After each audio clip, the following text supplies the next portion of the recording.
کیا آپ نے اپنی زندگی میں کبھی کسی ایسے شخص کو دیکھا ہے کہ جس کے پاس کروڑوں کی جائیداد ہو اور بہت زیادہ مال و دولت ہو، لیکن اس نے وہ سب کچھ کمانے کے لیے کچھ بھی محنت نہ کی ہو؟ میرا نہیں خیال کہ آپ نے کبھی کسی ایسے شخص کو دیکھا ہوگا کہ جو بہت زیادہ سکسیزفل ہو فائنینشلی طور پہ، اور اس نے جو ہے وہ اس کو کمانے کے لیے کوئی محنت نہ کی ہو۔ ایسا بہت ہی کوئی ایکسیپشن آ جاتی ہے کہ اس کو میراث کی تقسیم کے ذریعے جو ہے وہ کوئی مال و دولت مل گیا ہو، لیکن عمومی طور پہ ایسا نہیں دکھائی دیتا اور ایسا ہونا پاسبل بھی نہیں ہے۔ جب عام طور پہ ہمارا یہ خیال ہے ہمارے ذہنوں میں کہ کوئی شخص محنت کیے بغیر دنیا کی مال و دولت کو حاصل نہیں کر سکتا، تو آخر ہم لوگ یہ بات کیوں سوچتے ہیں کہ ہم اللہ تعالیٰ کی جنت کو جو ہے وہ بہت ہی آرام سے حاصل کر لیں گے، جب دنیا کے مال و دولت کو حاصل کرنے کے لیے اتنی زیادہ محنت کرنی پڑتی ہے جو کہ اللہ تعالیٰ کے نزدیک مچھر کے پر کے برابر بھی نہیں ہے؟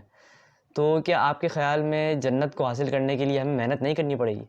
اور جنت تو وہ چیز ہے جسے اللہ تعالیٰ نے ہی خود ایک عظیم نعمت قرار دیا ہے۔ اب یہ بات سمجھ نہیں آتی کہ ہمارے ذہنوں میں یہ پرسیپشن کیوں بلڈ ہو گیا ہے کہ بس اللہ تعالیٰ جو ہے وہ غفور الرحیم ہے اور بس ہمیں جو ہے وہ بخش دے گا، ہم لوگ نبی صلی اللہ علیہ وسلم کی امت ہی ہیں، تو اس لیے جو ہے وہ ہماری لاٹری نکلی ہوئی ہے اور ہم لوگ جو ہے بغیر کسی حساب کتاب کے جنت میں داخل ہو جائیں گے۔ تو ایک بات تو یہ پرسپیکٹو اپنی جگہ ہے کہ اللہ تعالیٰ غفور الرحیم ہے اور بے شک ہے، لیکن یہ بات بھی تو ہمارے سامنے ایک ہونی چاہیے جو کہ بہت اہم بات ہے کہ اللہ تعالیٰ جبار اور قہار بھی ہے، کہ اللہ تعالیٰ بہترین حساب لینے والا بھی ہے، اور اللہ تعالیٰ جو ہے وہ جب حساب لینے پر صحیح والا آتا ہے تو پھر وہ ایک انسان کو اتنے آرام سے نہیں جانے دیتا، اور قیامت کے دن بھی جو نبی صلی اللہ علیہ وسلم کی سفارش ہمیں نصیب ہوگی وہ بھی اللہ تعالیٰ کی مرضی سے ہی ملے گی۔ تو یہ ایک بہت ہی عجیب قسم کا پرسیپشن جو کہ ہم لوگوں نے اپنے دماغوں میں جو ہے وہ بٹھا لیا ہے کہ اللہ تعالیٰ جو ہے بس غفور الرحیم ہے اور ہم لوگ بس ایسے ہی بخش دیے جائیں گے۔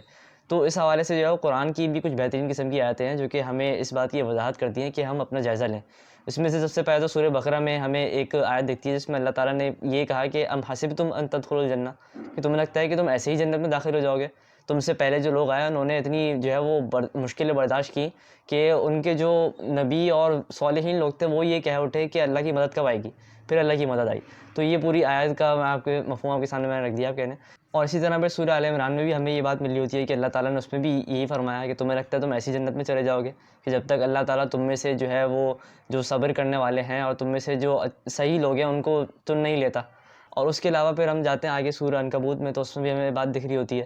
کہ اللہ تعالیٰ اس میں یہ کہتے ہیں کہ تمہیں لگتا ہے کہ تم نے بس لا الہ الا اللہ کہا اور تم جنت میں چلے جاؤ گے، کہ یہ اتنا آسان ہے کہ اللہ تعالیٰ تمہیں آزمائے گا نہیں کہ تم میں سے کون اپنے قول میں سچا ہے اور کون سچا نہیں ہے۔ اور یہ قرآن اللہ تعالیٰ نے یہ بات ذہن میں رکھی کہ یہ آیاتیں اس دور کی ہیں، اس دور میں نازل ہوئی ہیں جب صحابہ کرام جیسے زبردست قسم کے مسلمان ہوا کرتے تھے، اور ان لوگوں کو یہ آیتیں سنائی جاتی ہوں گی، جبکہ وہ تو ہم لوگ دیکھیں آج کے دور میں تو وہ تو پکے پکے جنتی ہیں سب کے سب۔ تو یہ ایک بہت ہی عجیب سی بات ہے کہ جب صحابہ کرام کو اللہ تعالیٰ نے یہ بات کہی کہ تمہیں لگتا ہے تم ایسے ہی جنت میں چلے جاؤ گے، تو ہم اس وقت کہاں کھڑے ہوئے ہیں؟ پھر ہم صحابہ کرام کی زندگی میں اگر دیکھیں تو صحابہ کرام نے آخر کیا کیا؟ تو انہوں نے جو ہے وہ اپنی گردنیں قربان کی، اپنا مال و دولت قربان کیا، اور کیسی کیسی ہمیں جو ہے وہ کہانیاں ملتی ہیں کہ نظر یقین ہی نہیں آتا کہ صحابہ کرام نے اتنا کچھ جو ہے وہ دین کی خدمت میں کیا ہے، کہ جو ہے انہوں نے اپنا سارا کا سارا مال قربان کر دیا اس کاز کے لیے، اسلام کے لیے، اور اپنی جانیں قربان کر دیں۔ اور جب آج کے دور میں بھی ہم لوگ دیکھیں تو کتنے لوگ ہیں اس وقت جو کہ دین کے کاموں میں لگے ہوئے ہیں، اور جو ہے اپنے یہاں تک کہ ہم فلسطین کی سب سے بڑی مثال لے لیں تو وہاں تو لوگ اپنی گردنیں قربان کر رہے ہیں اللہ کے لیے۔ تو اس وقت ہم لوگ اگر اپنا جائزہ لیں تو جب لوگ قیامت والے دن اللہ کے سامنے حاضر ہوں گے، ہم بھی ان میں موجود ہوں گے، سب لوگ اپنے اعمال لے کر آ رہے ہوں گے کہ اللہ میں نے آپ کے لیے اپنی گردن کٹوائی، میں نے آپ کے لیے اپنے مال خرچ کیا، میں نے آپ کے لیے وقت دیا، تو ہم لوگ اس وقت کیا لے کر آؤں گے؟ امپلائی آف دا منتھ کا سرٹیفکیٹ؟ تو یہ ایک بہت ہی عجیب قسم کی بات ہے کہ ہم لوگ اس وقت اس طرح کی چیزیں ہمارے پاس ہوں گی، ہم نے تو بس یہی کمایا ساری زندگی۔ کیونکہ اب اصل بات تو یہ کہ اس وقت ہمارا کرنے والا کام کیا ہے کہ ہم لوگ کا جو ہے اس وقت یہی فرض بنتا ہے کہ ہم لوگ اپنے جائزہ لیں